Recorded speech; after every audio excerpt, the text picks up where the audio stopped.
Señor, hoy oramos en el nombre de Jesús.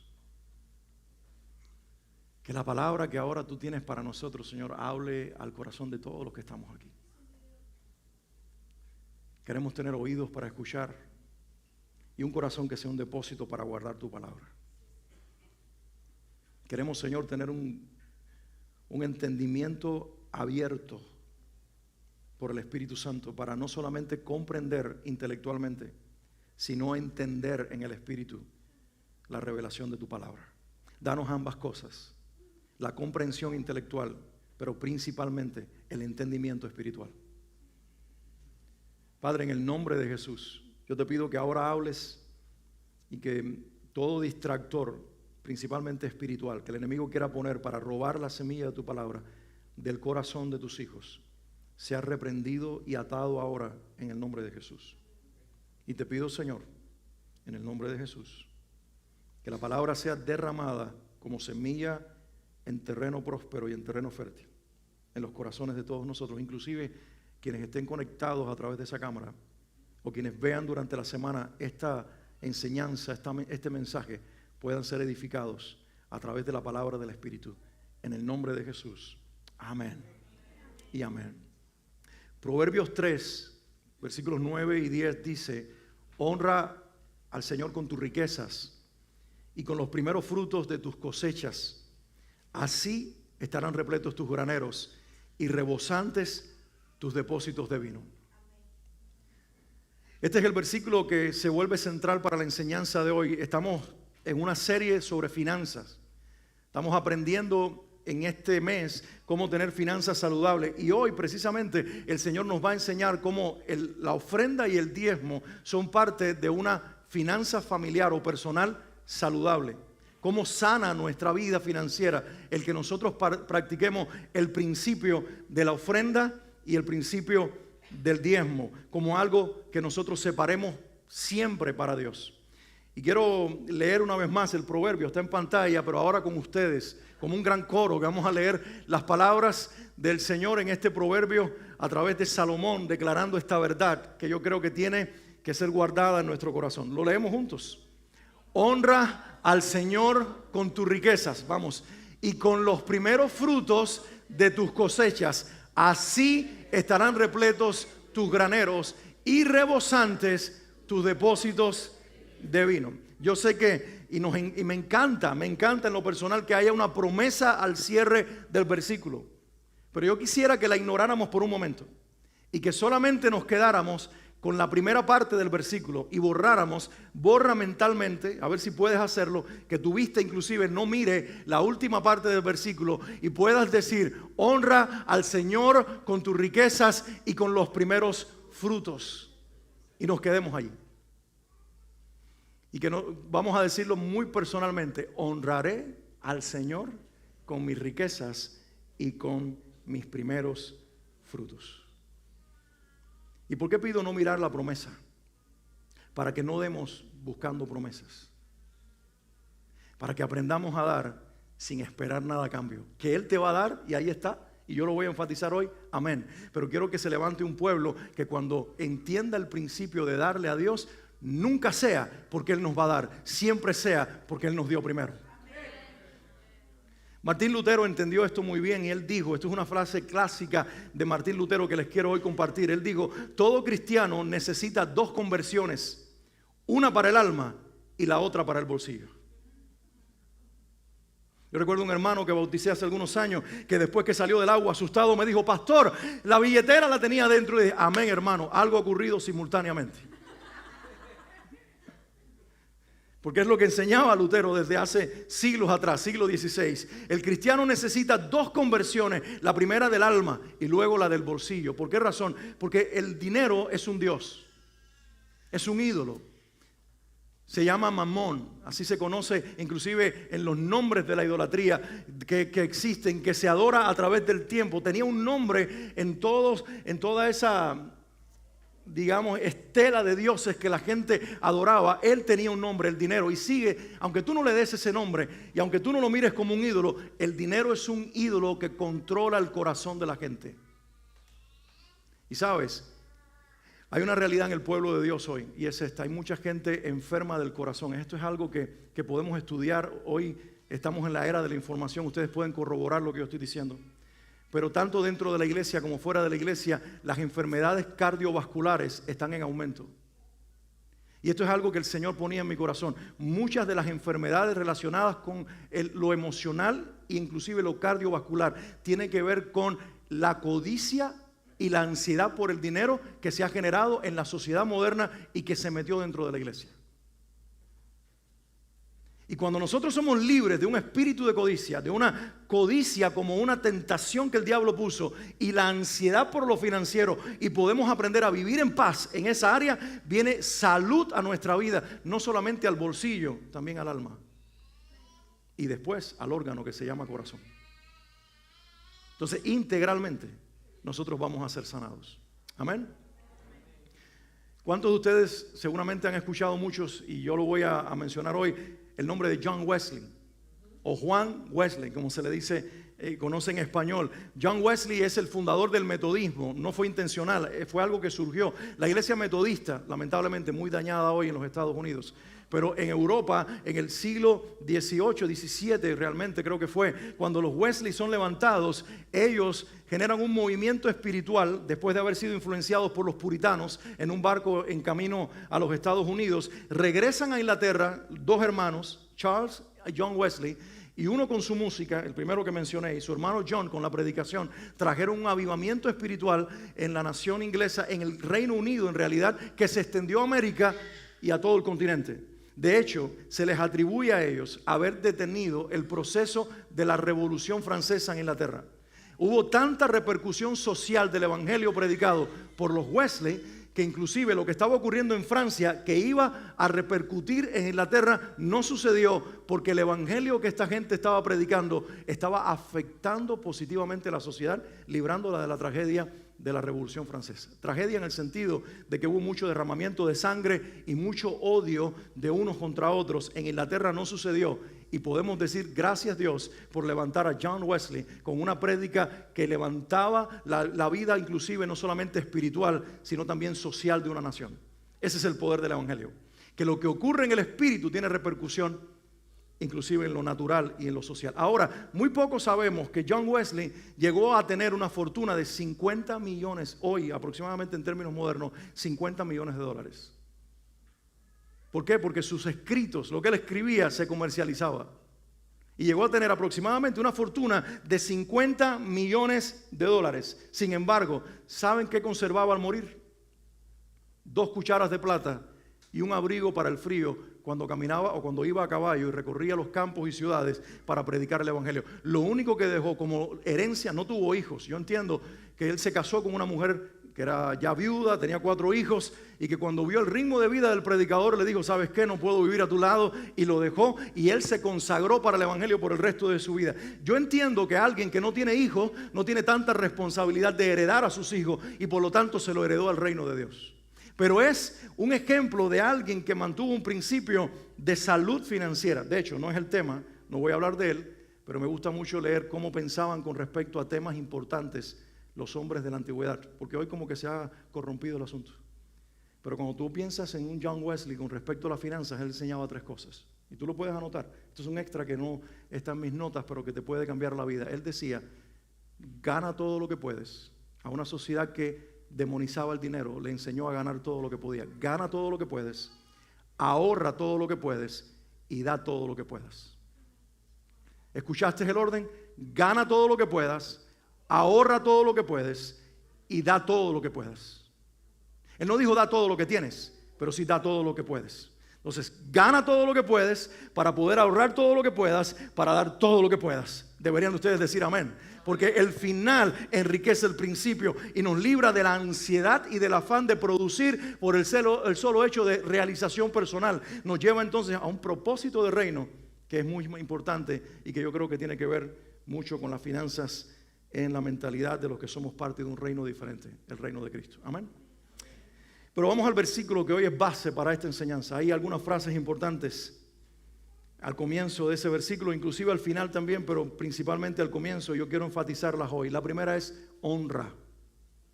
Dice el versículo, honra al Señor con tus bienes. Digan conmigo, honra. Dígalo fuerte, honra. La ofrenda, la alabanza de la ofrenda, el diezmo en sí mismo es un acto de honra. Cuando tú usas tu dinero para alguien, estás honrando a esa persona. Por ejemplo, es el cumpleaños de la mamá, del papá, es el cumpleaños del hijo, de la hija, de la esposa, del esposo, y le compras algo, inviertes tu dinero en un regalo que le vas a dar. ¿Sabe qué le estás diciendo? Quiero honrar tu vida con esto que te compré. Inclusive si le quieres dar el dinero directamente para que se compre lo que quiere, lo que le estás diciendo eres alguien tan especial para mí que tomé de mis finanzas personales para que tú recibas este regalo, ya sea en dinero o en un bien adquirido con el dinero. Esto que te estoy dando es mucho más que un objeto, es mucho más que una suma de dinero. Ahí va mi corazón, ahí va mi amor. Eres especial para mí. Entonces, cuando nosotros honramos a alguien, lo que le estamos diciendo a esa persona, número uno, eres importante e inclusive eres más importante que yo. Número dos, eres amado o amada por mí y por lo tanto quiero expresarte mi amor con lo que te estoy dando. Quizás este pasaje que les voy a leer lo haga un poquito más claro. Hebreos capítulo 7. Vamos a leer algunos versículos, pero está narrando aquí este libro del Nuevo Testamento, una historia del Antiguo Testamento. Y quiero ponerla en perspectiva antes de leerla, y se enteró Abraham que su sobrino había sido Lot y su familia habían sido secuestrados por unos pueblos, unos reyes, y Abraham tomó 300 hombres de su casa y salió a la batalla. Y se enfrenta a aquellos reyes en principio para liberar a su sobrino, pero el resultado de la batalla fue un botín financiero inmenso, una riqueza que obtuvo de haberlos destruido. Con 300 hombres venció, si la memoria no me falla, a más o menos 4 reyes que se habían unido y los despoja. Y trae todo el despojo, el botín, la riqueza con él. Y en el camino, cuando va de regreso a su territorio, aparece una figura incógnita, casi misteriosa, que se menciona en ese libro de Génesis. David lo menciona en los Salmos y ahora la carta a los Hebreos le dedica un poco más de atención a este personaje que tiene un nombre interesante y que sobre todo tiene una personalidad mucho más interesante. Se llama Melquisedec. Y eso es lo que vamos a leer ahora. El encuentro de Abraham con Melquisedec y lo que sucede en ese encuentro, para entender el principio de la honra en la ofrenda que le damos al Señor. Dice la palabra de Dios: este Melquisedec, rey de Salem. Por cierto, ¿le suena el nombre Salem? Exactamente. Más tarde Salem es conocida como Jerusalén, ciudad de paz. Salem viene de la raíz Shalom, paz. Por lo tanto, lo que está diciendo aquí que Melquisedec es rey de paz. ¿Ustedes conocen algún rey de paz? Dice, porque se llamará su nombre admirable consejero, príncipe de paz. Entonces, Jesús es el príncipe de paz porque su padre es el rey de paz.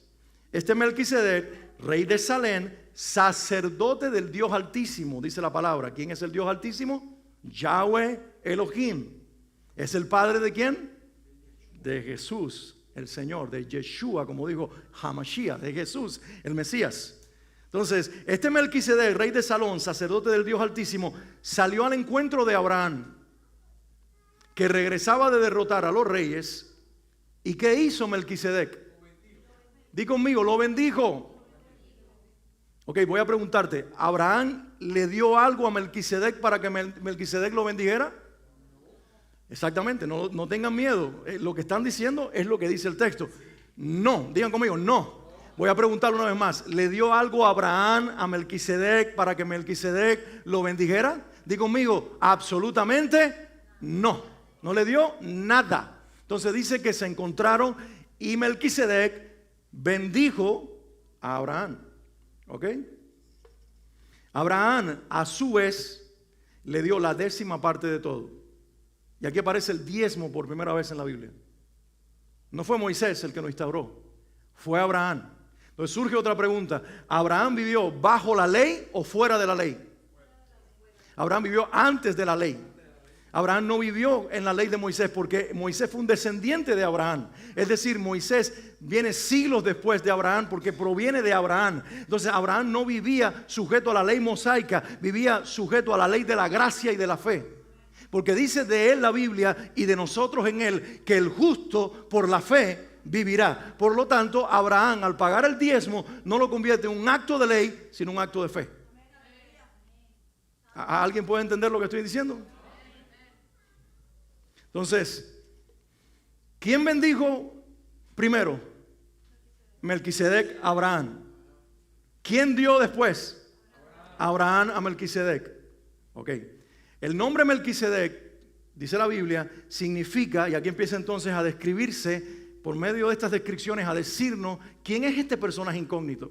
Dice, el nombre Melquisedec significa, en primer lugar, rey de justicia y además rey de Salem o rey de paz. Esto es rey de paz. Él no tiene padre ni genealogía, está hablando de padre natural, humano. No tiene genealogía, no hay un trazo histórico que podamos decir es hijo de fulano, nieto de Mengano, tataranieto de Esperancejo. No se encuentra eso. ¿Por qué? Porque no tiene padre natural, no tiene genealogía en la tierra, no tiene comienzo ni fin. ¿Conocen a alguien que no tiene comienzo ni fin? ¿Cómo se llama? Y este Dios es Padre, es Hijo y es Espíritu Santo. Para que tengan una idea de quién de los tres se le apareció a Abraham. No tiene padre, ni madre, ni genealogía, no tiene comienzo ni fin, pero a semejanza del Hijo de Dios. Aquí empieza la comparación para que vayas entendiendo de quién está hablando. ¿Quién es el Hijo de Dios? ¿Por qué Melquisedec es semejante y no se dice que es el mismo? Exacto, porque Jesús no había nacido. Por tanto, es una semejanza del Jesús que vendría, pero es el Hijo que es eterno. ¿Ok? Es un poco difícil a veces para entender esto, pero Jesús tiene un comienzo al nacer de María. El Hijo siempre ha sido uno con el Padre desde la eternidad y por la eternidad. Y quien se le está apareciendo aquí a Abraham es el Hijo, que es el sumo sacerdote, el intercesor, el que abre el camino. Sacerdote significa constructor de puentes. Entonces Pablo viene y dice: hay un solo Dios y un solo mediador, sacerdote, constructor de puentes entre Dios y los hombres, Jesucristo, hombre. Él es el Rey de Salem. Amén.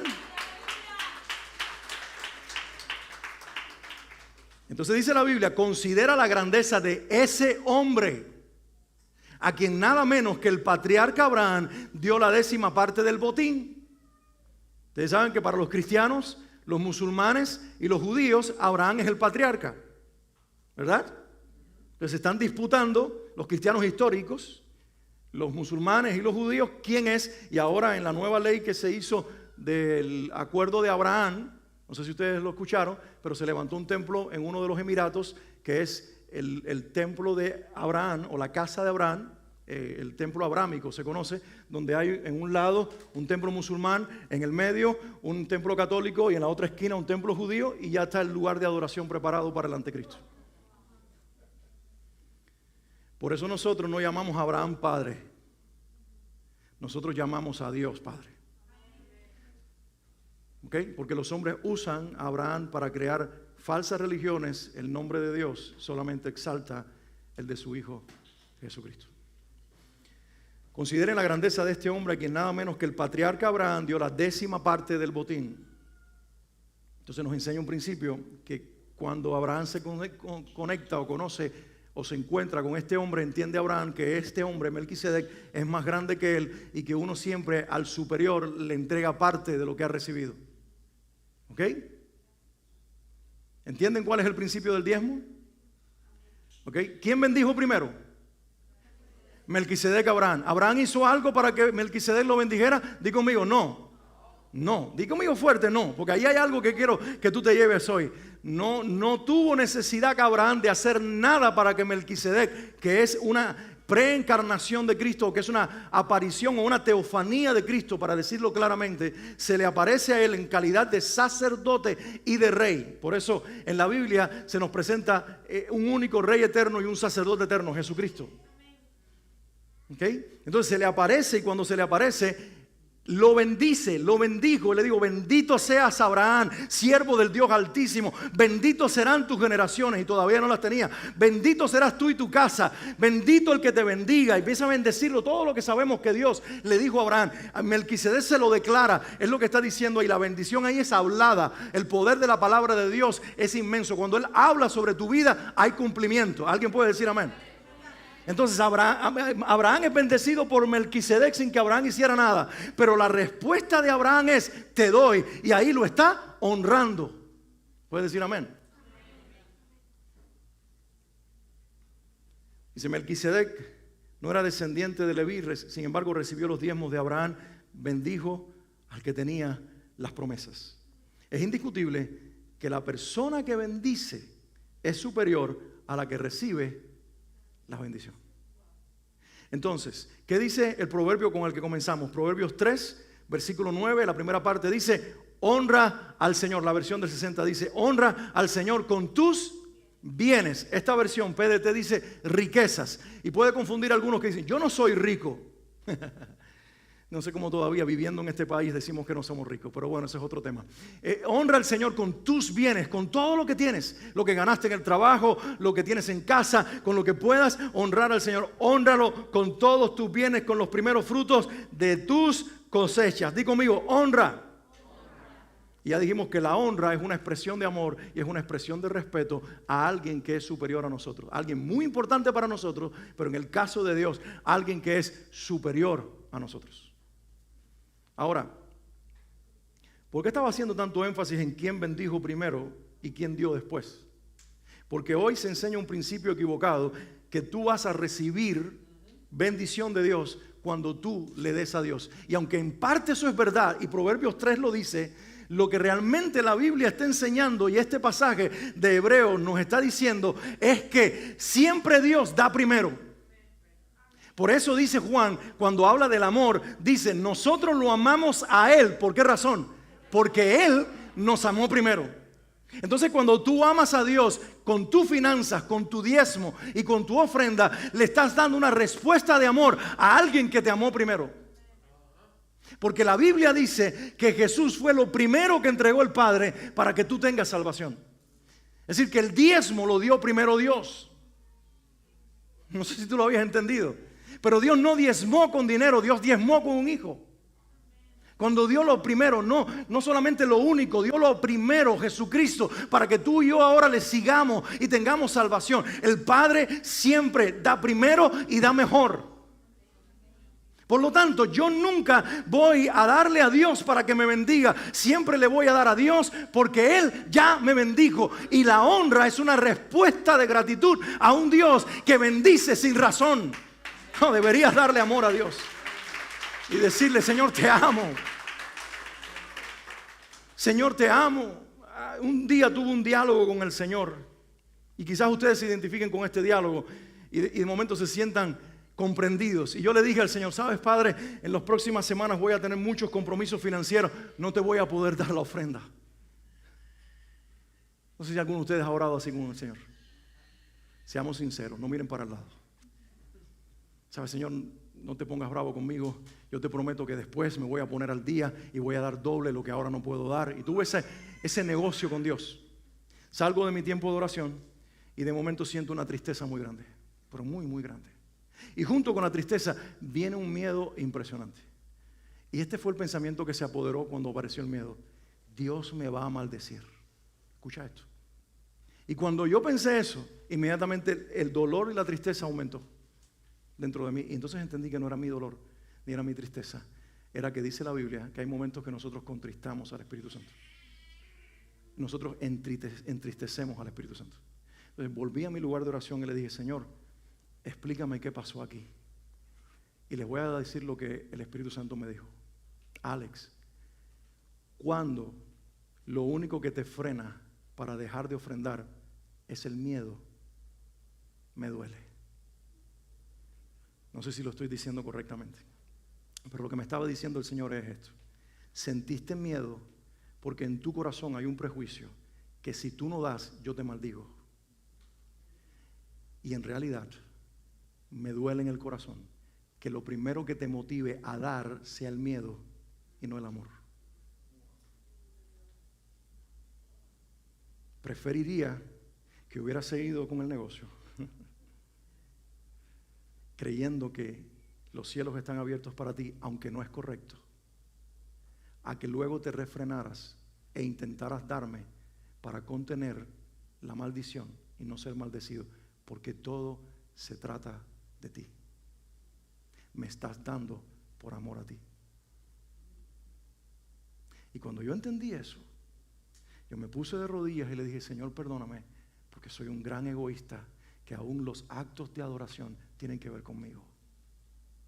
Y se solucionó un problema en mi corazón, no la tentación a hacerlo una y otra vez, porque el enemigo tienta para probar si tú vas a deshonrar al Padre. Pero lo que se resolvió en mi corazón es que nunca le daré a Dios por miedo, siempre por amor. Siempre por amor. Aunque en la Biblia diga que puede haber una maldición, porque no es que Dios la provoque, es que nosotros la provocamos y le damos un derecho al maligno, al devorador, dice Malaquías, de devorar tu finanza. Ese es otro tema, el diablo que se quede en su lugar, porque realmente cuando yo opero por amor, se le cierran las puertas al infierno, el Señor se ocupa de hacer lo que tiene que hacer. Pero lo más importante, este adorador aprendió que la adoración tiene que ver con amor y no con miedo. Entonces ese es el principio de la adoración cuando damos ofrenda y alabanza. Es amor. Es amor.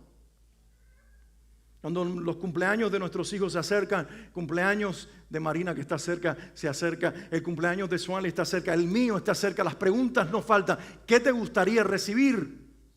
Y normalmente mis hijos son buenísimos para decir: papi, esto es lo que yo quiero. Normalmente cuando me preguntan a mí el día de los padres, el día del cumpleaños, ¿qué quieres? Una comida en la casa, no quiero comer en ninguna parte. ¿Qué quieres? Una nueva camisa. No, no quiero nada. Unos nuevos zapatos, no quiero nada. Nunca quiero nada. Y Suanli tiene que arreglársela en comprar algo porque yo nunca quiero nada. Y es honestamente, no quiero nada. De verdad, no quiero nada. Los quiero a ellos. Y una buena comidita en casa. Al final quizás uno puede terminar comiendo en un lugar, pero no es lo más importante. Pero mis hijos sí son buenísimos. Decir: papi, mira, Navidad, cumpleaños, es como que están esperando esa fecha. Porque ese es un momento para que ellos reciban lo que quieren, y nosotros nos planificamos en el presupuesto. Y yo voy ahorrando con tiempo porque sé que viene el cumpleaños de Michi, porque sé que viene el cumpleaños de Isaac, porque sé que viene la Navidad. Entonces voy poniendo un dinerito aparte ahí cada vez que tengo una oportunidad, para que cuando llegue esa fecha y haga la pregunta importante, entonces esté el presupuesto para poder comprarle lo que ellos quieren. Entonces no, porque no usamos tarjetas de crédito. Eso es para la semana que viene, pero bueno, de paso ya te digo, nos vamos planificando. Por eso yo le digo a mis hijos: nosotros no actuamos tan rápido en comprar algunas cosas porque no queremos endeudarnos. Vamos con nuestro presupuesto. Ese es otro tema. Pero el tema del regalo que quiero señalar, ¿sabes por qué le recibimos sus peticiones y se las hacemos realidad? Porque también es una expresión de amor. Y con Dios pasa lo mismo. Diga conmigo: honra. Y si pudieras darle una palabra de adoración al Señor en este momento y decirle: Padre, quiero honrarte amándote. Dios no es mezquino, hermanos. Cuando yo traté a Dios de la manera que lo traté, sintiendo miedo de Él como si me fuera a maldecir, yo estaba diciéndole a Dios: eres un mezquino. ¿Sabes quién yo era en ese momento? El que enterró el talento. Y le estaba diciendo: como eres un hombre duro que cosechas donde no sembraste, aquí está tu talento. El Señor me dijo: ese eres tú. ¿Qué diferencia a los otros que tomaron, multiplicaron con libertad porque no tenían ese concepto de su Señor? Si no conoces la parábola, búscala. Es la parábola de los talentos. 3 hombres con 3 o al menos 2 actitudes diferentes. 2 que supieron multiplicar con libertad porque tenían un concepto justo de la persona que les dio el dinero, y el último que tuvo un corazón mezquino porque pensaba que el Señor era mezquino. Y saben, nosotros tendemos a pensar de los demás según somos nosotros. Si no puedes decir amén, di ay.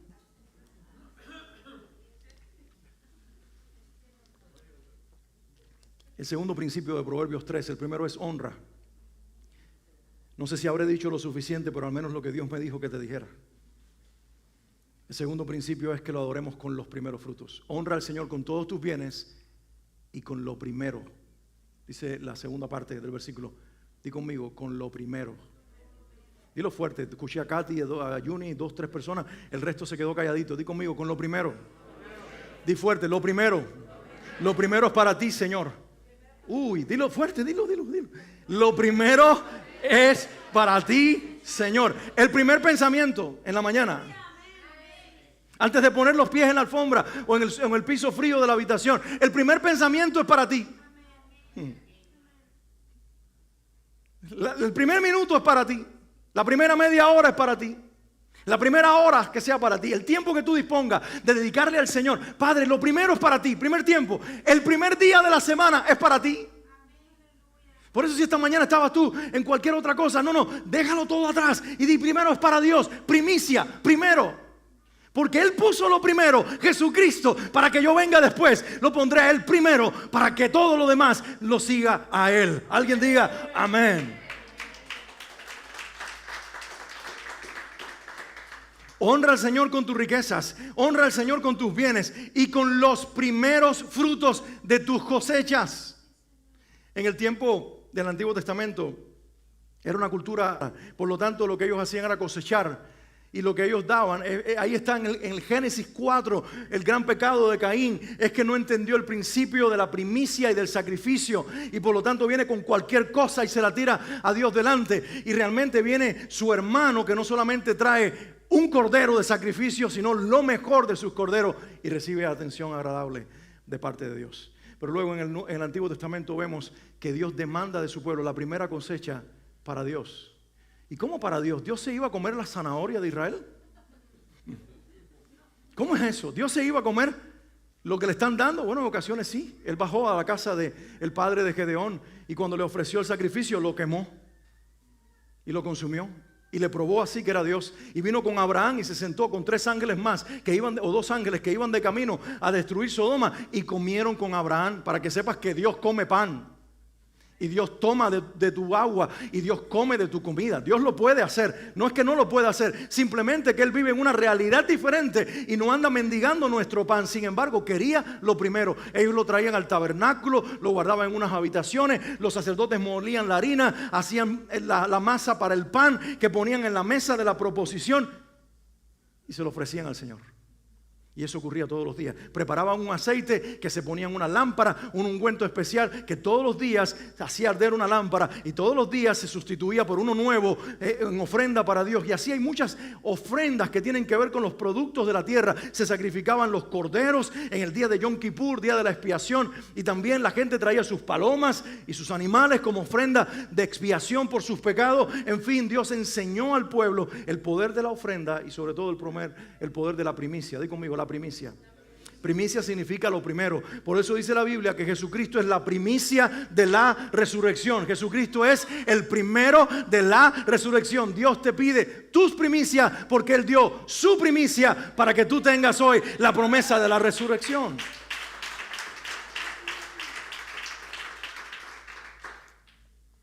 Entonces vamos a ver qué enseña el Nuevo Testamento de este principio de Proverbios de dar lo primero.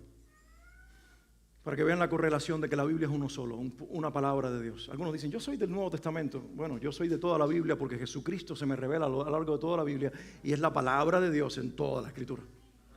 Hoy vemos la correlación de Proverbios 3, que acabamos de leer con Mateo 6:33, que nos encanta ese pasaje, ¿verdad? Más bien, y aquí está el antídoto de Dios a la ansiedad moderna. Si quieres leer un antídoto contra la ansiedad, es esos versículos anteriores de Mateo 6:33. Pero en el 33 dice, más bien, y habla aquí de prioridad, busquen ¿qué cosa? Primero el reino de Dios y su justicia. ¿Cómo se llama Melquisedec? Rey de justicia. Rey de Salem, rey de justicia. ¿A quién está pidiendo? Se me fue el versículo. Ahí estábamos viéndolo. Pero dice, busquen primeramente el reino de Dios y su justicia. ¿Quién es la justicia en el reino? El rey.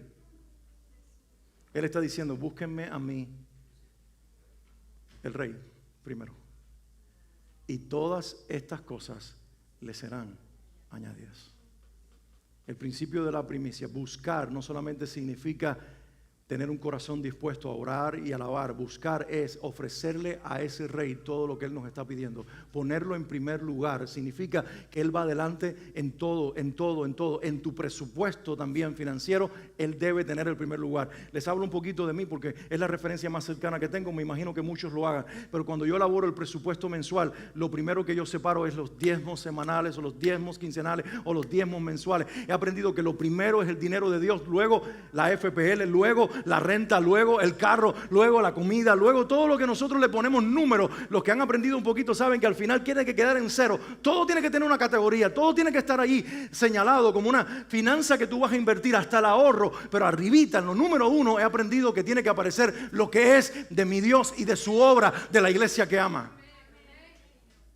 Es lo primero, porque Él dio lo primero y lo más grande por amor a mí. Nunca lo superaré, pero al menos quiero parecerme a mi Señor. Al menos quiero parecerme. Entonces busquen primeramente el reino de Dios y su justicia, y todas estas cosas, ¿cuáles? Comida, ropa, zapatos, salud, familia, etcétera, etcétera. Todo te será añadido, porque todo corre detrás de lo que está en orden.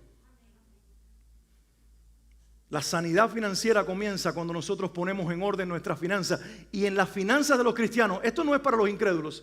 Ninguna familia cristiana tiene las finanzas ordenadas si el diezmo, la ofrenda, no está en primer lugar. Y yo sé que esto es un tema manipulable y que las iglesias hoy, los pastores tenemos fama. ¿Saben? Cuando a mí me preguntan en algún lugar, ¿a qué te dedicas? Yo digo, soy conferencista. Y pongo unas cuantas cosas más que hago por delante. Y al final se entera que soy pastor. Porque sé que es un estorbo para la gente. Porque la gente hoy ya no piensa de los pastores como antes. Ahora piensa que son trasquiladores y ladrones. Pero yo puedo hablar con confianza de este lugar, sabiendo que hoy no quiero manipularte. Hoy quiero enseñarte un principio de libertad y de sanidad financiera. Que es el principio que practicamos los que hemos correspondido a Dios en amor. Y hemos entendido que nos libera el principio de darle a nuestro Dios. Otro pasaje con relación a las primicias, 1 Corintios 16, 2. Dice Pablo, el primer día de la semana. ¿Cuál es el primer día de la semana? No es el lunes, es el domingo.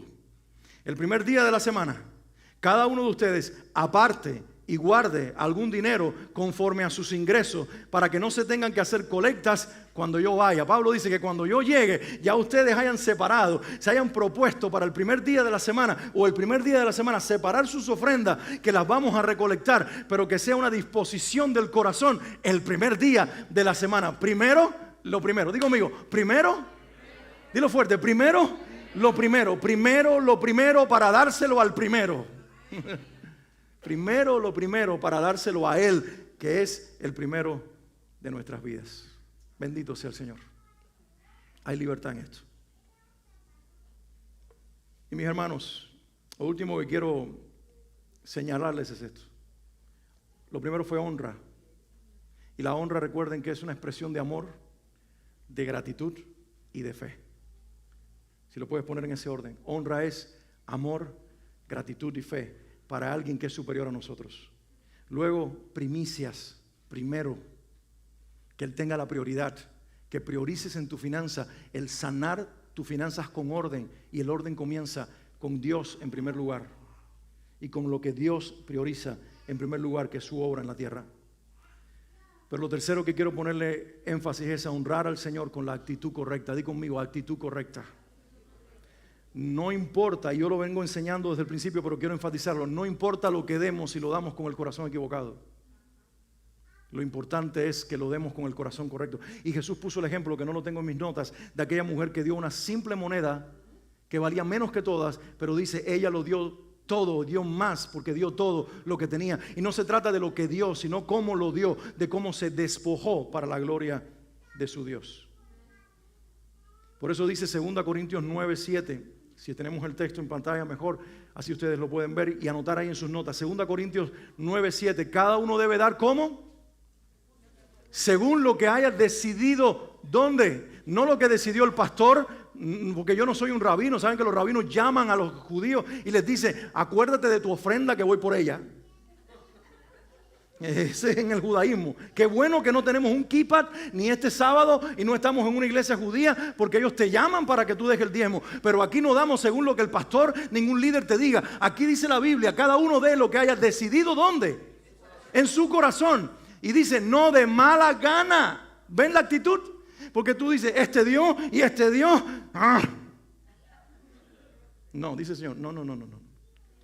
Prefiero que te gastes ese dólar en McDonald's, que ni una papita te van a dar, pero al menos negocia a ver si te lo dan. Negocia ahí a ver si te compras una papita con ese dólar, pero prefiero que se lo dejes a alguien en la esquina, en el semáforo, a que lo pongas en mi casa con esa actitud. No de mala gana, tampoco por obligación. Tengo que pagar el diezmo.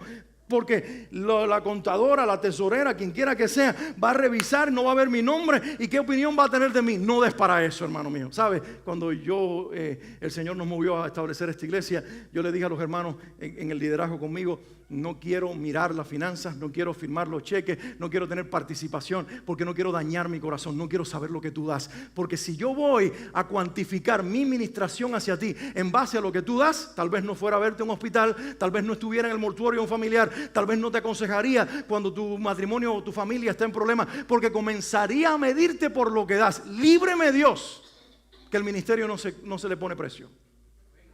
No se le pone precio. Conozco pastores resentidos y te dicen, ¿y tú vas a ir a ver a fulano? En su vida ha dado un peso. Pero Cristo murió por él. Cristo murió por él. Y a lo mejor el Señor realmente quiere que tú des la milla extra, sin importar lo que cada uno dé. Por eso es mejor que nuestros corazones, al menos yo, que predico la palabra y he sido llamado a ministrarlo, no me corrompa mis oídos y mucho menos mi corazón, sabiendo si das o no das. Ese eres tú con Dios. Y de todo corazón les puedo decir algo. Yo creo en la obra del Espíritu Santo para guiarlos a ustedes a su verdad, para que ustedes respondan a Él en fe y no a la manipulación de un púlpito. Por lo tanto, esta obra se sostiene en fe, porque somos como Abraham, el justo. Pero algo puedo decirte, cuando la iglesia ustedes, nosotros, damos a la iglesia puede dar. Hace algunas semanas supimos en Santo Domingo que un joven perdió las piernas en un accidente. Y después que salió del hospital sin piernas, si tiene 20 años es mucho. El muchacho necesitaba sangre para transfundirlo porque estaba con la hemoglobina muy baja por todo lo que vivió, todo el trauma del accidente y de la operación. Y en Santo Domingo, a esos casos que ya necesitan sangre extra, tú tienes que comprarla. Aquí hay dominicanos. Pero el muchacho le estaban pidiendo entre 25,000 a 30,000 pesos dominicanos, que son en nuestro dinero americano dólares, 500, 600 dólares. A través del pastor Porfirio en la República Dominicana, le hicimos llegar el dinero de la iglesia para poder suplir la necesidad de ese joven. Y yo quiero, como no es mi ofrenda, es la de la iglesia, él se llama Jonathan, todos los días, mis hermanos, como él, contacto soy yo, soy el que estoy recibiendo los mensajes.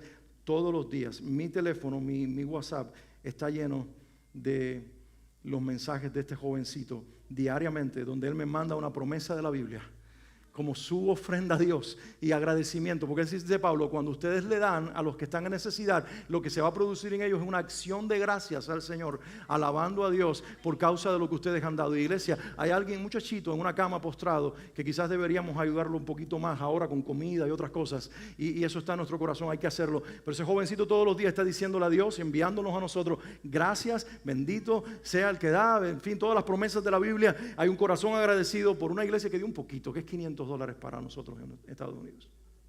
¿Qué son 600 dólares?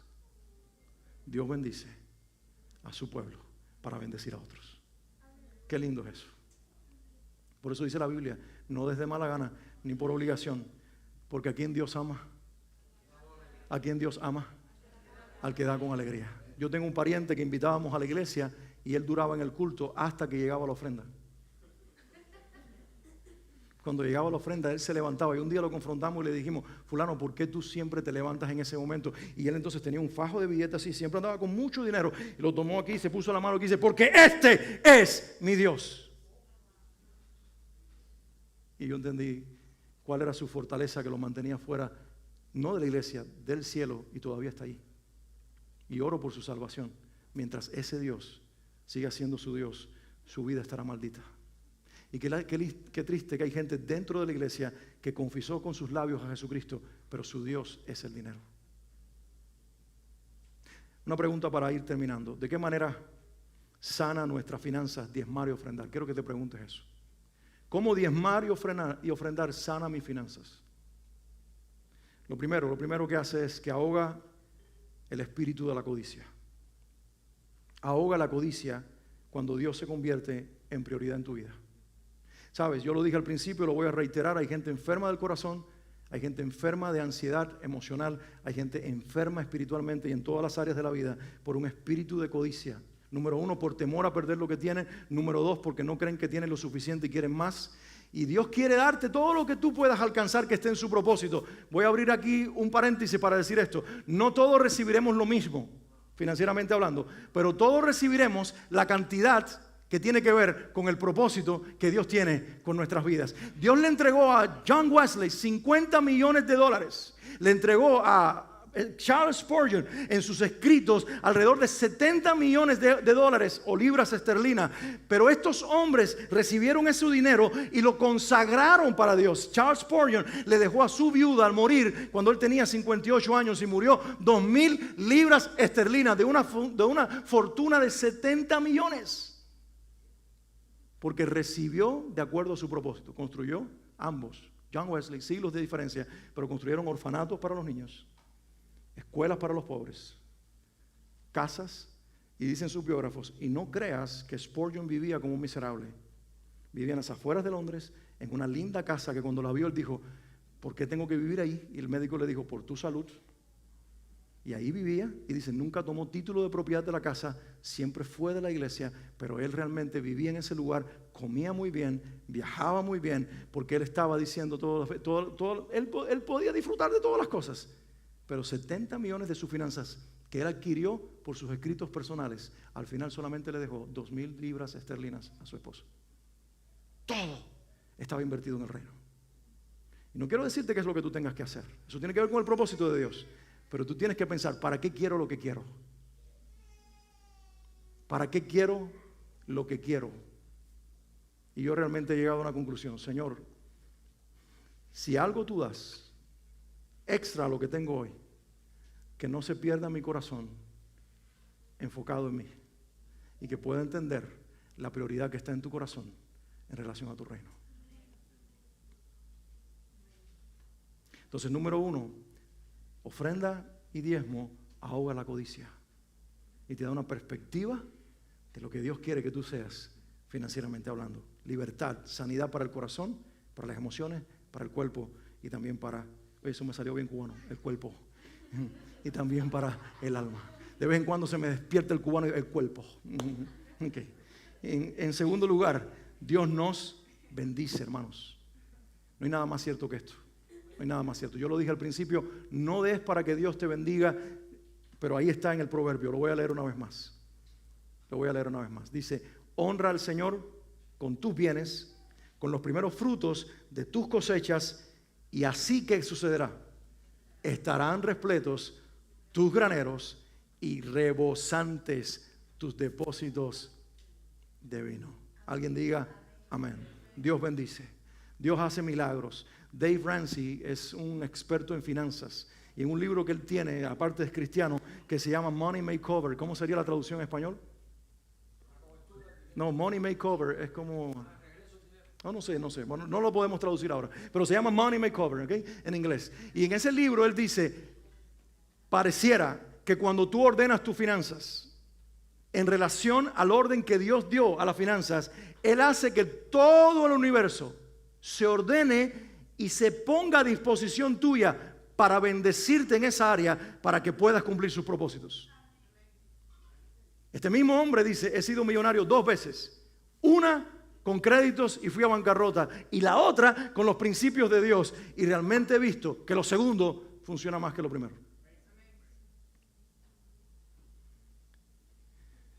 Dice 2 Corintios 9, y con este pasaje quiero terminar. Recuerden esto, el que siembra escasamente cosechará. Y el que siembra en abundancia cosechará. Y Dios puede hacer que toda gracia abunde para ustedes.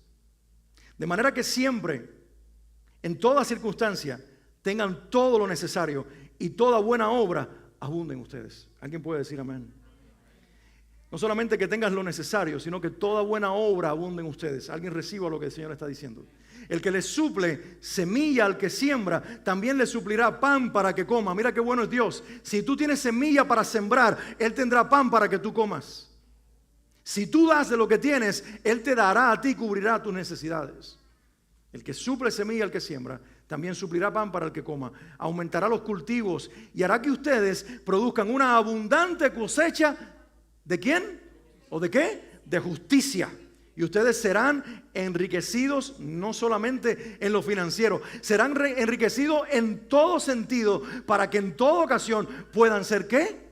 Generosos. Y para que por medio de nosotros la generosidad de ustedes resulte ¿en qué cosa? En acción de gracias a Dios. ¿Alguien puede decir aleluya? ¿Alguien puede decir amén? ¿Alguien puede darle un aplauso al Señor?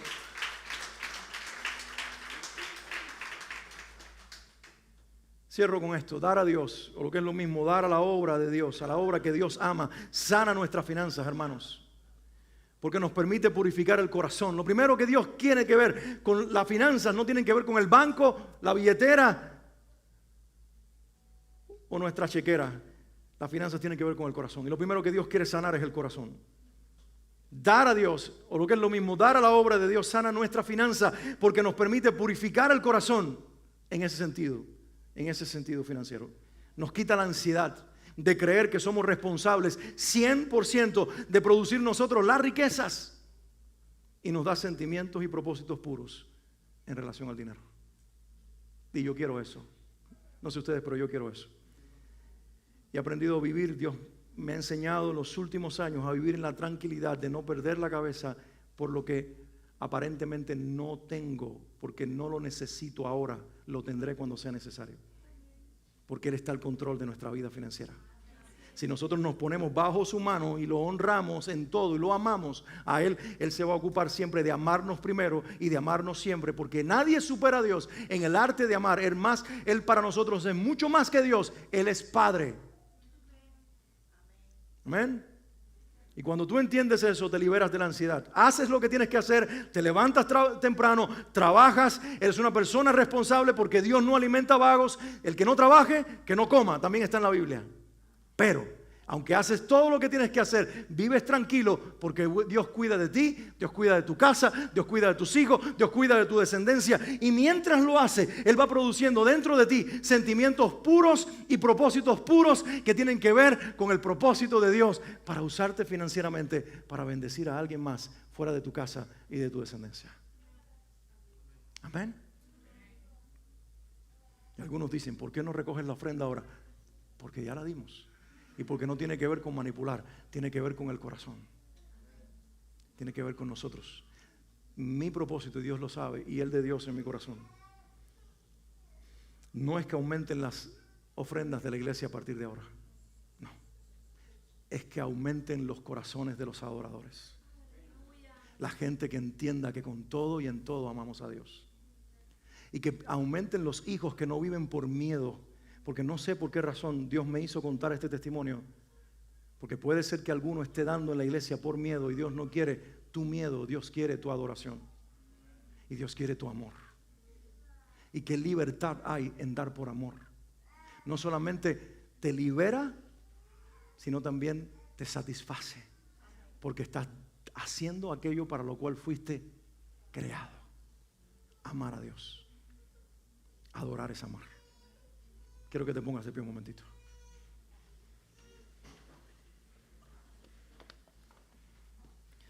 Si pudieras cerrar tus ojos un minuto para no distraerte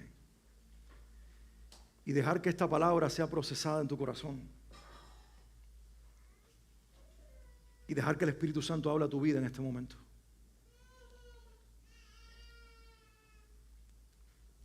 Creo que somos una iglesia pequeña pero generosa. Yo tengo amigos pastores que pastorean iglesias del mismo tamaño, algunos hasta más grandes, y a veces se quejan de sus iglesias.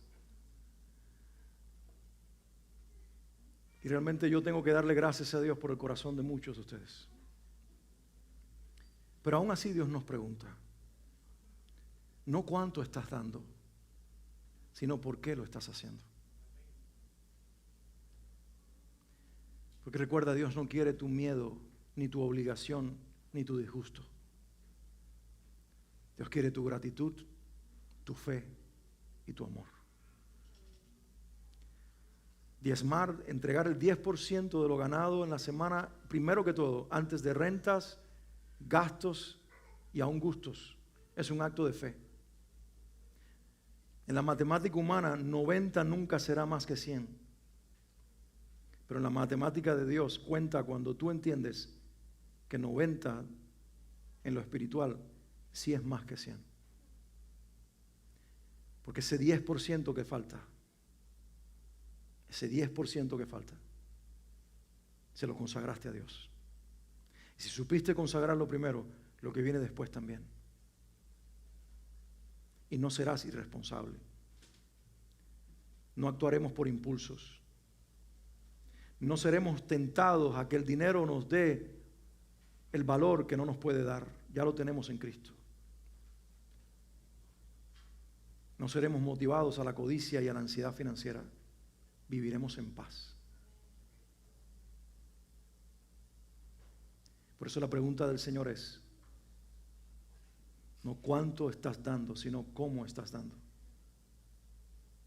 Y si no das a nada, el Señor te pregunta, ¿por qué, hijo mío? ¿Acaso no me amas? ¿O acaso no has entendido mi amor? ¿Acaso el que recibe amor no ama demasiado? Porque su palabra dice que el que mucho se le ha perdonado, mucho ama. Y no hay manera de decirle a Dios que lo amamos si no consagramos tiempo y dinero. Es imposible. Si en algo opera el Dios de este mundo, Satanás, es en el tiempo y el dinero. Yo creo que tú levantes tu mano en este día y le digas, Padre, si lo sientes y está en tu corazón decírselo, eres la persona más importante de mi vida. Por lo tanto, ni el tiempo ni el dinero serán un estorbo para adorarte. Te estoy consagrando mi tiempo y mi dinero. Y no lo hago ni por temor ni por codicia. Lo hago por amor.